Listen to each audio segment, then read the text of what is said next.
আসসালামু আলাইকুম। আমি ডক্টর রায়হান রাব্বি। তো আজকে আমি একটা বিষয় নিয়ে আলোচনা করব। সেই বিষয়টি হচ্ছে প্যারাসাইটিক ইউভেইটিস বলা হয়।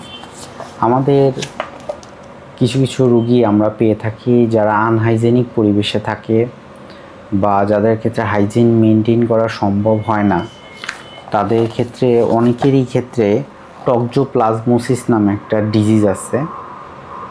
এই ডিজিজটি তাদের হয়ে থাকে। তো টক্সোপ্লাজমোসিস এটা সাধারণত আমরা দেখতেছি যে এখানে রোডেন্ট, বার্ডস এবং ক্যাট এসব যে পশু পাখি রয়েছে যারা আনহাইজেনিক কন্ডিশনে থাকে তারা এইসব দ্বারা আক্রান্ত হয়, অ্যাফেক্টেড হয়।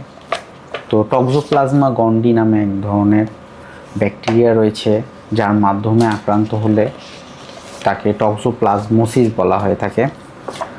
তো টক্সোপ্লাজমোসিস গন্ডি যে ব্যাকটেরিয়া রয়েছে এটি আক্রান্ত হলে এরকম একটা হিস্টোলজিক্যাল স্লাইড পাওয়া যায় এবং চোখে আমাদের যে নর্মাল ফান্ডাস রয়েছে সেই ফান্ডাসটি এরকম প্যাথোলজিক্যাল পরিবর্তন হয়, এরকম একটি চিত্র ধারণ করে। তো চোখে আমাদের যে রেটিনা রয়েছে সেই রেটিনাতে এরকম ছোপ ছোপ কালো কালো দাগের মতো অংশ তৈরি হয়। আলো যখন আমাদের রেটিনাতে পড়ে তখন আমরা দেখতে পারি।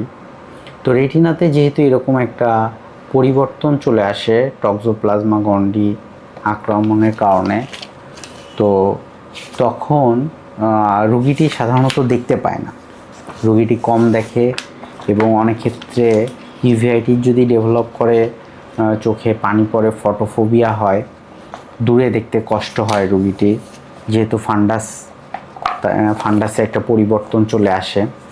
তো দেখা যাচ্ছে এটা নর্মাল ফান্ডাস এবং টক্সোপ্লাজমোসিস হলে এরকম একটি চিত্র ধারণ করে, সেই ফান্ডাসটি পরিবর্তন হয়ে এরকম একটি চিত্র ধারণ করে।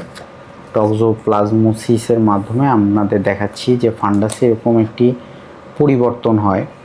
এই পরিবর্তনের কারণে রোগীটি দেখতে পারে না। আমাদের কাছে কমপ্লেন করে যে স্যার আমি প্রথমে হয়তো জ্বর হয়েছিল বা 7-8 দিন জ্বরে ভুগছে, তারপরে চোখে ভালো দেখতেছে না। আমরা অনেক সময় ফান্ডাস এক্সামিনেশন করে, কালার ফান্ডাস এক্সামিনেশন করে ফান্ডাসে দেখি যে এরকম কোনো লিশন আছে কি না। তো ফান্ডাসে যদি এরকম লিশন পাওয়া যায় তখন আমরা সেটাকে টক্সোপ্লাজমোসিস বা এই ধরনের যে ডিজিজ রয়েছে টক্সোপ্লাজমোসিস এটা আমরা ডিটেক্ট করে থাকি। তো চোখ লাল হলে আপনাদের কখনোই অবহেলা করা যাবে না, আপনাদের অবশ্যই নিকটস্থ চক্ষু হাসপাতালে যেতে হবে এবং একটা পরামর্শ থাকে যে আপনাদের যতদূর সম্ভব আপনাদের আশেপাশে পরিষ্কার রাখতে হবে এবং প্রপার একটা হাইজিন মেনটেন করতে হবে যাতে আমরা এই বিভিন্ন ধরনের অসুখ থেকে বাঁচতে পারি বা নিজেকে রক্ষা করে চলতে পারি। তো এরকম একটা অ্যাডভাইস থাকে। আপনাদের চোখ রিলেটেড যে কোনো কোশ্চেন থাকলে আপনারা অবশ্যই কমেন্ট বক্সে কমেন্ট করতে পারেন। আমি আসলে সুপারফিশিয়ালভাবে আলোচনা করলাম, এটা ডিপ আলোচনা, অনেক কথাবার্তা রয়েছে। তো আপনাদের চ্যানেলটি যদি ভালো লেগে থাকে আপনারা অবশ্যই চ্যানেলটি সাবস্ক্রাইব করে রাখতে পারেন। সবার সুস্থতা কামনা করে শেষ করছি। ধন্যবাদ সবাইকে। আল্লাহ হাফেজ।